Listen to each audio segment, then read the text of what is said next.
Nylon, गुण और उपयोग। नायलॉन का आविष्कार 1931 में हुआ था। रेयॉन, जो लकड़ी की लुगदी का उपयोग कर बनाया जाता है, के विपरीत नायलॉन पूरी तरह से पेट्रो रसायन से बनाया जाता है। यह कोयला, पानी और हवा से तैयार किया जाता है। इसलिए नायलॉन पहला पूरी तरह से सिंथेटिक फाइबर के रूप में माना जाता है। नायलॉन रेशम की तरह महसूस होता है। यह मजबूत, चमकदार और लचीला होता है। सितंबर 1931 में वॉलेस करोथर्स, एक अमेरिकी रसायन यज्ञ ने एक चमत्कारिक फाइबर की खोज की और उसे नायलॉन या बस 66 का नाम दिया। संख्या 66 प्रत्येक पॉलीमर श्रृंखला की दोहराई गई इकाई से आया है। नायलॉन का उपयोग। नायलॉन मुख्य रूप से महिलाओं की हौजरी, पहाड़ पर चढ़ाई की रस्सियों, टेंट, झंडे, कई उपकरणों के तार, स्क्वैश और टेनिस रैकेट के तार, ड्रमस्टिक के सिरे आदि के निर्माण में प्रयोग किया जाता है।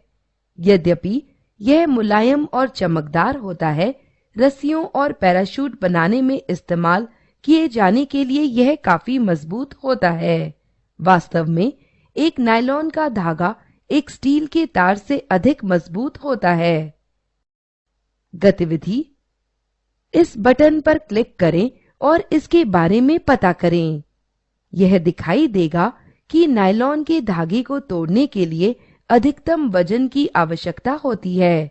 यह जताता है कि नायलॉन अन्य 3 धागे से एक मजबूत धागा है। इन धागों की बढ़ती मजबूती का क्रम इस रूप में प्रदर्शित किया जा सकता है: कपास, ऊन, सिल्क, नायलॉन, पॉलिएस्टर और एक्रिलिक। पॉलिएस्टर एक और सिंथेटिक फाइबर है। इस फाइबर से बने कपड़े में आसानी से सिकुड़न नहीं पड़ती है। यह कड़क रहता है और धोने में आसान होता है। इसलिए यह पोशाक बनाने के लिए काफी उपयुक्त होता है। पॉलिएस्टर एस्टर नामक एक रासायनिक पदार्थ की इकाइयों को दोहराने से बना होता है। एस्टर एक सुगंधित यौगिक होते हैं जो मुख्य रूप से कार्बन, हाइड्रोजन और ऑक्सीजन के बने होते हैं। कड़क और धोने में आसान होने के नाते पॉलिएस्टर वस्त्र बनाने के लिए एकदम सही होते हैं। पॉलिएस्टर से बने शर्ट्स बहुत सुविधाजनक होते हैं। टेरिलीन, जो एक प्रकार का पॉलिएस्टर होता है जिसे बहुत महीन तंतुओं में खींचा जा सकता है, जो बहुत आसानी से धागे में बुना जा सकता है, हमारे अधिकांश आउटडोर गियर जैसे फ्लाई शीट्स, टेंट, रस्सियां आदि पॉलिएस्टर से बने होते हैं। यह इसलिए होता है क्योंकि पॉलिएस्टर की प्रकृति हाइड्रोफोबिक होती है, अर्थात पॉलिएस्टर पानी अवशोषित नहीं करता है। यद्यपि नायलॉन पॉलिएस्टर की तुलना में मजबूत होता है, पॉलिएस्टर की हाइड्रोफोबिक प्रकृति इसे इन उत्पादों को बनाने के लिए एक पसंदीदा चयनित सामग्री बनाती है।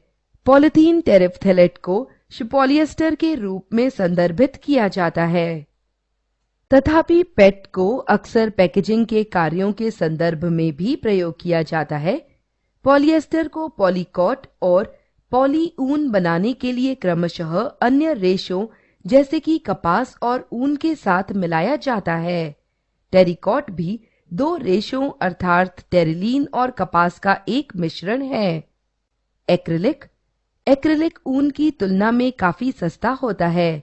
इसके अलावा ऊन की तरह इसके मामले में नाजुक देखभाल की आवश्यकता नहीं होती है। इसके अलावा एक्रिलिक आसानी से रंगे और अधिक टिकाऊ बनाए जा सकते हैं। पॉलिएस्टर और एक्रिलिक फाइबर के निर्माण ने एक नया धोने और पहनने का युग निर्मित किया है। इलेक्ट्रिक ड्रायर ने वस्त्रों की श्रृंखला को धोने और पहनने के जल्दी से सूखने और शिकन मुक्त कपड़ों के रूप में प्रतिस्थापित कर दिया है। एक दैनिक गतिविधि के रूप में इस्त्री गायब होने लगी है। नए कपड़े अधिक टिकाऊ और उनके रंग स्थायी होते हैं। प्लास्टिक और उनके प्रकार। सामग्रियों को देखें। यह कहां से आते हैं? यह प्लास्टिक से बना है।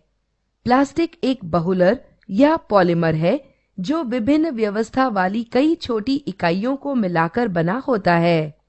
कुछ एक में रैखिक व्यवस्था होती है, वहीं दूसरे तिर्यक रूप से जुड़े हुए होते हैं। इसके कारण इसे किसी भी आकार में ढाला जा सकता है। प्लास्टिक को पुनर्विनीकृत, पुनः उपयोग, रंजीकृत, पिघलाया, शीट में लपेटा जा सकता है या इसका तार बनाया जा सकता है। इसीलिए इसके विभिन्न किस्म के उपयोग पाए जाते हैं। प्लास्टिक की विशेषताएं। आपने गौर किया होगा कि एक लोहे की कील को कुछ दिनों तक खुले में छोड़ देने पर इसकी सतह पर कैसे एक लाल भूरे रंग की परत विकसित हो जाती है। यह इसलिए होता है क्योंकि धातुएं काफी प्रतिक्रियाशील होती हैं और हवा और पानी के साथ आसानी से प्रतिक्रिया करती हैं। दूसरी ओर प्लास्टिक हवा और पानी के साथ प्रतिक्रिया नहीं करता है। वे आसानी से संक्षारित नहीं होते हैं। इसीलिए वे विभिन्न प्रकार की सामग्री जैसे कि कई रसायनों सहित खाद्य वस्तुओं को स्टोर करने के लिए इस्तेमाल किए जाते हैं। धातुओं के विपरीत गैर प्रतिक्रियाशील होने की वजह से प्लास्टिक उसमें रखे रसायनों के साथ प्रतिक्रिया नहीं करता है। प्लास्टिक सस्ता, वजन में हल्का, मजबूत और टिकाऊ होता है। प्लास्टिक ने कई सामग्रियों जैसे कंटेनर, जार, बाल्टी, मग आदि के निर्माण में धातुओं को प्रतिस्थापित कर दिया है।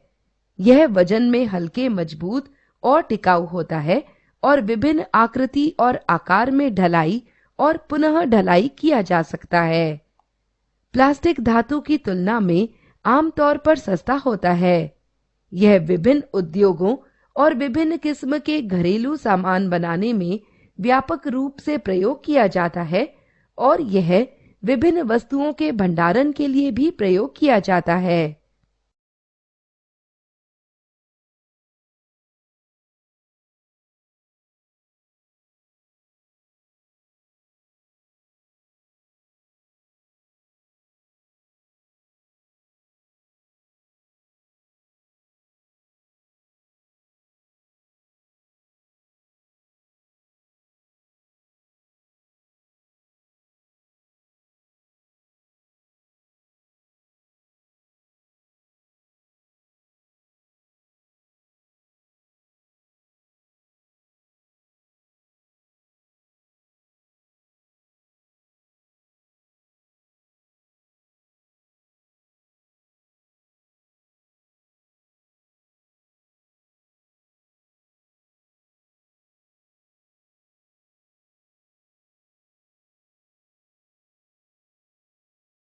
प्लास्टिक और पर्यावरण, इस समस्या को कैसे हल किया जा सकता है?